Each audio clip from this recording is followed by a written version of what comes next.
The load board is the nucleus of this independent freight dispatching business. It's the heart, it's everything when it comes to independent freight dispatching, because independent freight dispatchers will be using load boards. Since we don't have MC number, no broker MC, no carriers MC, and we depend on the load board. We have brokers, we have shippers, and we have carriers. Brokers work with the shippers. Shipper says, hey, broker, take all of the legwork for me. All the logistics aspect, I'm gonna focus on whatever I'm doing, making stuff, creating stuff, and then shipping those goods with your help. And then carrier says, I have the equipment, I have truck, I have trailers. Hey, broker, I want to work with you, but then I'm busy. This is why I'm working with the dispatchers, where broker is a middleman between a shipper and a carrier, but dispatcher is in between a broker and a carrier. We work with carriers closely. We don't call shippers saying, hey, we have carriers. Why? Because it's illegal. Dispatchers calling shippers and saying, hey, I have carriers. Why not? Because we don't have brokers MC. We don't have insurance. So we don't have bonds. We can't do that. And because of that, we work with carrier using their MC to dispatch loads. That's how actually it works. This is how it goes. Broker on the left side, working with the shipper, and posting those loads onto the 123 load board, DAT, truck stop, and then obviously dispatcher working with the carrier, and then dispatching those loads to a carrier, and carrier delivers. This is DAT 1 Select, one of the best load boards out there. It's super powerful. DAT 1 is the software, is the platform, and then DAT 1 has a different subscription levels, the basic, the mid tier, and then top tier. But I have one of the top tiers. And the reason why I say DAT 1 Select, because we have tools available, market conditions and others. But then market conditions is a game changer. Coming back to the question, why not, access DAT? What's stopping us? They stopped working with independent freight dispatchers. No more independent freight dispatchers. Shippers can access, no problem. Brokers can access, no problem. Carriers with their MCs access, no problem. The last time I heard from them, they said, we can do that with your students, but then you must, teach them so they bring us a carrier. So there's a reason why I say this, bring us a carrier, rather than saying, hey, you must have a carrier before you signing up for DAT 1 Select. The reason why I say this, what I realize is that DAT knows the importance of independent freight dispatchers. How they know this? Well, because they know that their owner-operators struggling, finding loads by themselves, and then they're working with independent freight dispatchers. They know the value that these people bring on the table. They know that. And they said, okay, what we need to do is we want to work with these people, but then we want carriers from them. That means basically they're asking us, meaning independent freight dispatchers, to bring them carriers. Here is the catch. DAT also promotes this for independent freight dispatchers out there, says, hey, if you wanted to access, you must have a carrier sign up with you. That means dispatcher carrier agreement in place already. Then let your carrier call us, say Regina or Dan, my dispatcher. And we have dispatcher carrier agreement, and they will mention your company name, and then they will give you a sub account. That means if I'm a carrier, and then I work with Dan, and then we have dispatcher carrier agreement, and I'll be calling DAT saying, hey, Dan, he is one of my independent freight dispatchers, and I wanted to buy him a sub account. That means you will have exact same account that I have. If I have DAT 1 Select, then you will have DAT 1 Select, but then it won't interfere. That means you'll be searching multiple search, do whatever you want. It won't affect my load board. But the thing is, maybe you don't want to pay $200. Maybe it's too much for you, but you can't have different sub account because I'm the primary holder of the primary account holder. That means I have an account that's a primary and then you have the secondary. There's some advantages and disadvantages. Advantage is that you will get access. The carrier will be paying for your subscription, and then you will be paying to your carrier. And one of the disadvantages, if the carrier cancels the subscription, it's gone.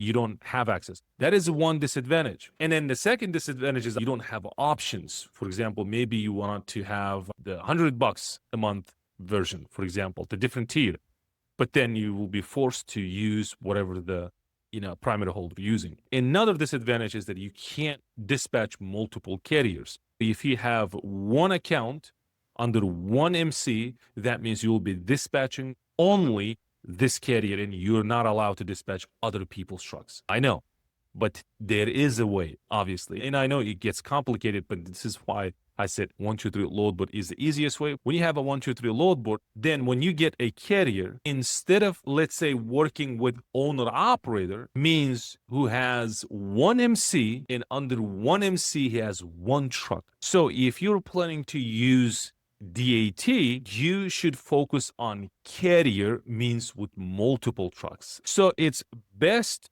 option is to work with the carrier who owns at least 5 to 6 trucks. Why? Because when you have the carrier and you will sign up with the carrier and then he gives you sub account purchasing under his name, then he will be able to use his one MC but dispatch multiple trucks. That means in one company. If the MC is an umbrella, we have multiple company trucks. So this is one carrier has, let's say, 10 trucks. And then they will be using one MC to dispatch loads. If I'm a carrier and I have 10 trucks and we have agreement with you, you are an independent freight dispatcher. Let's say I gave you 5 of my trucks, but then there is one MC that will be using DAT1 Select, let's say dispatching 5 of my trucks. And why is that? You'll be making more money. Imagine you dispatching only one truck. Let's say if he's in a flatbed, you'll be making about $2,000 per month, let's say. But then you have 5 trucks. Now you're making $10K. Let's say you signed up with the carrier. He gives you the sub account. Now you have to log in. Once you log in, you will see this. First thing first, when we, let's say, sign up for something, and obviously when we log in, we're like, oh my God, a lot of things. There's a dashboard, there's a search loads. Do you see post trucks, search loads, search trucks? And then on the right side, what we see, national load counts. What is it? Just keep it simple. Today, we're focusing on searching loads. This is 90% of the time, this is what you will be doing, searching loads. This is your dashboard. This is quick snapshot. Quickly posting trucks, searching loads, and searching trucks. So these are the very commonly used buttons, let's say. Remember this, brokers use search trucks, carrier use post truck and search loads. Just know that. Right off the bat, when you log in, just go directly to search loads because there are a lot of things to cover. This is what you're going to see. Now, multiple search with DAT1 Select more specifically, you can do multiple searches. New search has origin. Obviously, you need to put origin. It's very in a simple language. What are your trucks? My truck's located in Atlanta, Georgia. If you know your truck's located in Atlanta, Georgia, that's it. That's the base. Now, origin, we have destination. We need equipment. What type of equipment I have? Do I have dry van? Do I have flatbed? Do I have reefer? Then load type. Are we looking for a partial loads? Are we looking for a full truckload or loads? Length, and it's very straightforward. You're not going to miss if you just put the standard length. It's a 53. Then weight, you can put some numbers up here, but then remember most of your carriers will prefer 45,000. If you're a dispatcher, why 45,000? Why not 47,000? Why not 48? It's important. And why so many carriers will prefer 45,000 or less? It's for the fuel efficiency. The fuel expense is huge when it comes to trucking. Less than 45,000 is what your carriers prefer because of the fuel. Most of the brokers out there will be posting about 48,000. But know this, that it's 90% of the time brokers posting 48,000. When you call them, you'll realize it's averaging about 45 because they know that carriers want 45,000 or less. This is the brokers' one of those tactics that they do. And we'll be talking about more in details. I don't want to confuse you, but then just remember 45,000. This is why I put 45,000 or less. So date, the industry standard is searching 2 days in advance. But I do things differently. So if today's 29th, then I'll be searching for the next Wednesday. Just want to see how many loads out there. I want to see what opportunities that are available to me. Here is the trick. Know this. You'll be searching city within the state. Destination will be state and city. Georgia, Texas. Atlanta, Georgia. Houston, Texas. Most of the dispatchers out there will be searching this way. experienced dispatcher will be searching Georgia to Louisiana, Texas, Oklahoma, close or neighboring states. Why? They want to see more opportunities. Okay. You can play with it. This is how I search based on zones. As you can see, I do have zones. And again, I'm not going to confuse you. As I said, we'll keep it simple. Today is all about the basics. Let's say we'll be looking lows from Atlanta, Georgia, that goes to Houston, Texas. Now, we have Atlanta, Georgia. We have the destination. We're going to Houston, Texas. Your carrier says, hey, my trucks are in Atlanta, Georgia right now in my terminal. It's ready. There are 4 trucks ready to go. We're going to Houston. Find those loads. We have flatbed, by the way. That's the equipment. And again, if you don't know what I'm talking about, go back to Up-Level Dispatch 1.0, the equipment module, watch that video. Then the equipment, there you go. We have flatbeds. Then we said load type is full or partial. Hey, if you specialize, that will be in the future. The partial game, this is where we win. I'll be sharing a lot of tips and tactics and strategies that I use. And this is huge, by the way. For now, you can just say, hey, full or partial loads, 5, and basically this is the range. So you see 150 and 150. This is a DHO, DHD. For now, just know that this is deadhead origin, and then we have this is a deadhead destination. It's a radius. So here's your truck in 150-mile radius. Just imagine truck on a map and then 150-mile radius. This is how the DAT knows, hey, this guy looks for 150-mile radius. That means you're willing to deadhead. Deadhead means empty miles. You're calling your carrier and saying, hey, we have a load in Greenville, South Carolina. It's 150 miles away, but then it pays about $8,000, goes to Houston, Texas. Then carrier has no problem going from Atlanta, Georgia, empty, going to Greenville, South Carolina, pick that load up, and then deliver in Houston, Texas. That's basically it. And then deadhead destination, you put it Houston, but then you're again telling the DAT saying, hey, I'm willing to not only go to Houston, but then it's 150 miles away from Houston. I can definitely do that. Let's say San Antonio, for example. And then if there's a load goes from Greenville, South Carolina, because you put 150-mile deadhead origin, and because you put deadhead destination 150, now there's a load popped up in South Carolina, Greenville, South Carolina, that goes to San Antonio, and then it pays about $8,000. But let's say you put it 100 on a deadhead origin and then 100 deadhead destination, that load won't pop up. So that's basically the idea. This is basically the basics of the load board, the origin and destination. What a magic will happen when you start using, for example, city to state, searching city to states. You can also search city to regions. There is a magic, obviously. We'll be talking about that. You will see a lot of good paying loads. That's how you pull those loads. You can also do just one state, that means Georgia, against, and again, I'll be using this term against, that means we're going, right, to those states. Let's say you can pull by zones. You can say, hey, zone 8 and zone 9. I'm going from Georgia, these zones. And then you can put region, go to zones. Searching options are endless. And then the more you go, like the more options you have as far as searching, the more loads will pop up. Hundreds of thousands of loads are being posted to this platform. So far, so good. Now, we can also search from Atlanta to Texas. And you can say, hey, I'm going from Atlanta, but then I'm not going to put Houston because I don't see that many loads. What if I put just the Houston and see what happens? We'll do that. Let's click search. See how many loads we have. We have 102 similar results, but then 6 results we have. These are the exact matches. You can see that based on the 150-mile radius, as you can see, 140, 44, 118, 0. That means this load is in Atlanta. 147 miles in Birmingham, Alabama, as you can see. And Dalton, Georgia is about 90 miles away. Because we put this, and it says, based on this, you have only 6 exact matches. But then we have, there's 102 similar loads. That means consider these loads. You put 150-mile radius, but then there's 290 miles away. There's some really good loads. Consider those loads as well. Then based on this, what you need to do is just come back here, just put 250-mile radius. And you can also do, you can just leave as 150 miles. As you can see, you can play around with these filters.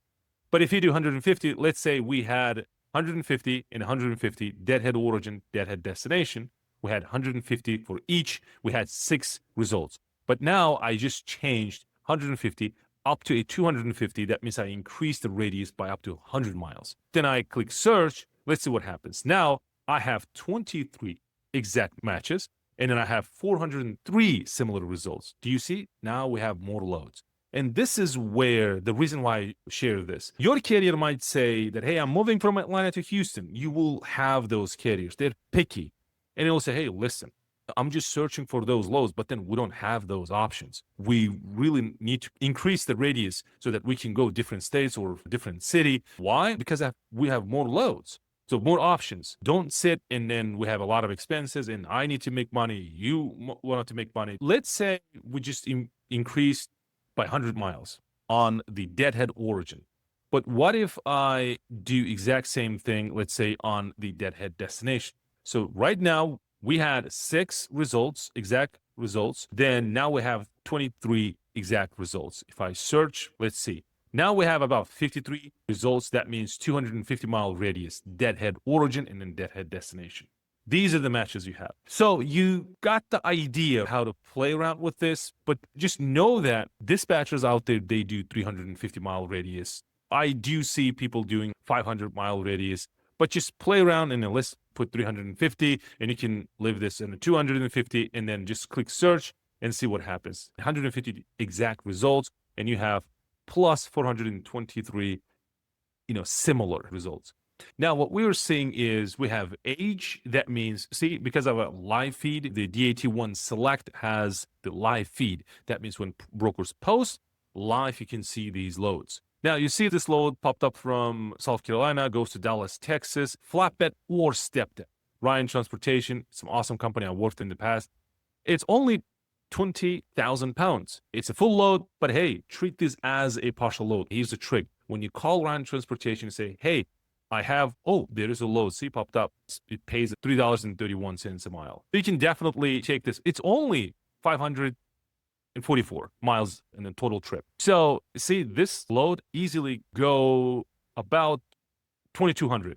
No problem with this. And it's an awesome load, 20,000 pounds. It's a flatbed load. We have age, we have rate.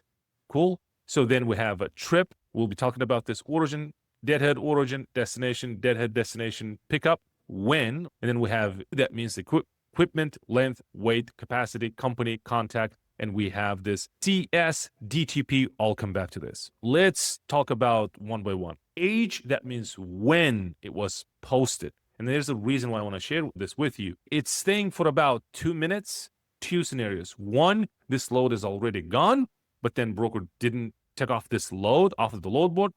And then second, maybe it's not a good load. As you can see, there's no rate. You have to call a broker and then broker will say, I don't know, it's $1.20 per mile. And you're like, no, I'm not going to take cheap loads. That's the age. Rate, how much it pays. It will give you the lane rate. That means how much it pays from Atlanta to Houston, Texas. And then it will give you the rate per mile just for you to see, okay, this is almost $2.60. This is a flatbed load. You basically make like quick decisions.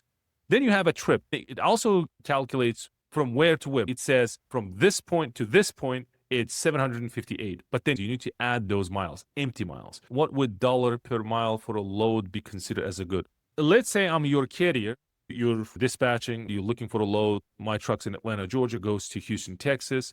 When we had this dispatcher carrier agreement, you proposed on your proposal, said that I'll be pulling loads for you, but then based on cost per mile. Let's say I have 4 trucks and truck number 116, for every mile that this truck drives, I have a cost. That means cost per mile. So if I have a cost per mile $1.50, it's costing me $1.50 to move my truck for a mile. 1 mile, $1.50 is gone. Second mile, $1.50 is gone. That's my expense. That's my cost per mile. Once you know your cost per mile, then you will be booking loads, adding $1 as a profit. You can do more. It's awesome. But the rule of thumb is $1 on top of the cost per mile, which is you're looking for about 2.5, 2.6 or above for a carrier so that I will be profitable. Average carrier moves their truck, just one truck, it will be about 10,000 miles.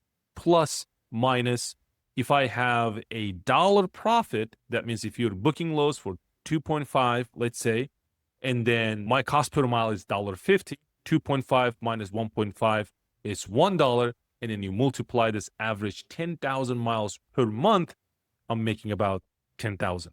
And then whatever the percentage I'm sharing with you, I'm profitable, I'm good. So if you, let's say, pull more loads, more expensive loads, let's say $3, it's even better. We're making money. I've seen it, carriers have 2.5, $2 the cost per mile. The lower the cost per mile, better. But hey, if your carrier has a $2 cost per mile, then every load that you're booking has to be $1 profit. Cost per mile dictates, is this load good or bad? If the cost per mile is $1.50 and you book a load for $3, rule of thumb is $1, just remember that, we're good. You don't have to call carrier saying, hey, I have this load, pays this and this. No, as long as cost per mile, rate per mile is just obvious. Dollar on top of the cost per mile. Now, that's basically it. So the rate, the trip, and then origin is where the load is. Deadhead origin, we talked about already. The destination is where it goes to be delivered.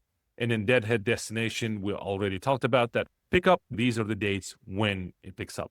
Equipment is a FD is, and again, you will learn as you go, but know that there is a flatbed, there's a step. The length is 48, weight, as you can see, 45,000, 44,000, 35,000. For example, this 20,000 pounds, I don't think this load is 20,000. Brokers have that extra cushion, if you will. They'll be adding, I don't know, just to be on a safe side, they'll be adding 4,000 pounds more just to be on a safe side. And I'm pretty sure that 99% of the time, this load, it will be less than. But hey, there'll be some scenarios that brokers post, let's say 20,000. It could be like 48,000. You will see those scenarios. You will face those. In trucking, anything and anytime can happen. But mostly, brokers have this extra cushion. So probably thinking this might be 12,000, 15,000 pounds. That means treat this as a partial. That means you can add another load on top of the trailer. But hey, mention this or ask the permission from a broker saying, hey, this seems like a partial load. Are you okay picking up another load? Most broker will say, I have no problem. But just know that you pick up safely and deliver it safely on time, no problem. You want to pick up another load, you can definitely do that.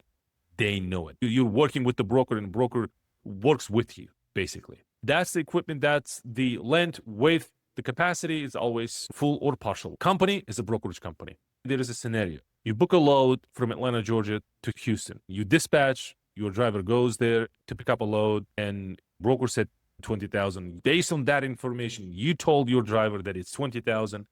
And driver says, hey, shipper says that this load is 48,000.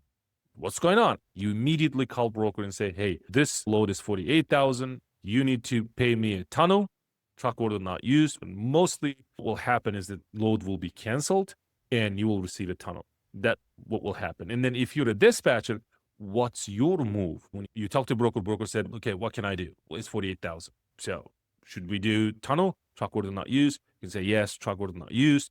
Then load is canceled. You call in the driver saying, hey, I have a close truck stop. You just go there. I'll be finding another load for you. Load is canceled. I do see new independent freight dispatchers coming into the game. They always ask about scenario-based questions, which I love those questions. But at the same time, I do see that they're scared. What if this happens? What should I do? What should I tell to my driver? What should I say to the broker? If the broker already messed up, but broker knows that I messed up. And then he won't be aggressive with you. He'll be working with you. Said, hey, listen, you can stay there. I'll give you another load. It's about 50 miles away. I'll add your tonneau, or I'll do this. I'll pay more. He wants to work with you. More and more, what we see right now is like these bad brokers falling off already, filing their bankruptcies.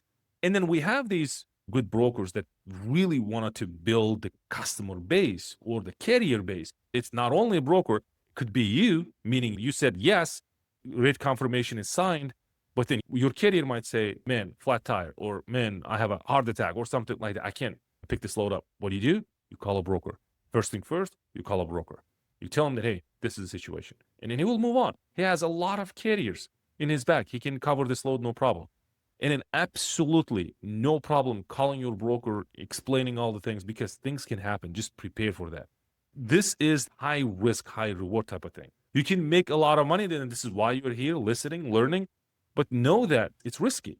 That a lot of things will happen, but over time, you will just get used to it. This is trucking. I'm sitting and I'm looking for a load, and driver calls me. It says, man, one of your drivers was hit by a car. Or, hey, it's a total crash. This thing happened. Man, it's somebody's killing me. Or I'm dying. Man, there are a lot of things. I'm not going to scare you, but just prepare that you are a dispatcher. You're sitting in front of the computer. So you're the number one guy that works with these carriers. And these carriers will be calling you. I don't know, something happened with the truck. I'm sitting here. What should I do? Man, it's your truck, but we can't say that. You'll be like, okay, tell me more. What should I do for you? Let me search for the service. Let me search for a tow truck. Let me do this. If it's a flat tire, give me a quick second. Let me do that. This is how you work with the carrier. I do see those independent freight dispatchers like, man, I don't care. That's your truck. I book a load for you, so you couldn't deliver. It's your problem. No, we teamed up. When I used to teach in my office, I used to say, treat these trucks as yours. Hypothetically, just think about this. You're using these trucks to make money. So it's your best interest to keep those trucks moving safely as possible. If something happens, you're the number one person helping this carrier. I totally get it. Maybe you're not offering 24 services, although you can do that and charge more. But then the dispatcher carrier agreement should say that or state that, saying, hey, I'll be dispatching loads from 6 a.m. until 6 p.m. So if you need those emergency times from 7 p.m. until 12 midnight or 2 a.m. in the morning or 3 o'clock in the morning, then per call, I charge this. Just say to your carrier. Carrier will agree with you because, listen, this guy drives 24/7, 365. And in the middle of the night, something happens. He's scared. He's in Laredo somewhere, El Paso, Texas, something happens. That's it. And then the first thing comes up to mind is just, hey, I want to talk to my dispatcher. If you are his dispatcher and he says that, my dispatcher, that's it, man, game over. You'll be making a lot of money. If this guy hates you or hates me, don't want to call me, man, it's over, actually. And you're not going to make money. This is like a team play type of thing. So we just have to go with the flow. I know a lot of tactics that I want to share with you guys, but then just by looking at this load board, a lot of moving pieces. But be honest with you, once you book first load, second load, third load, it's just a piece of cake.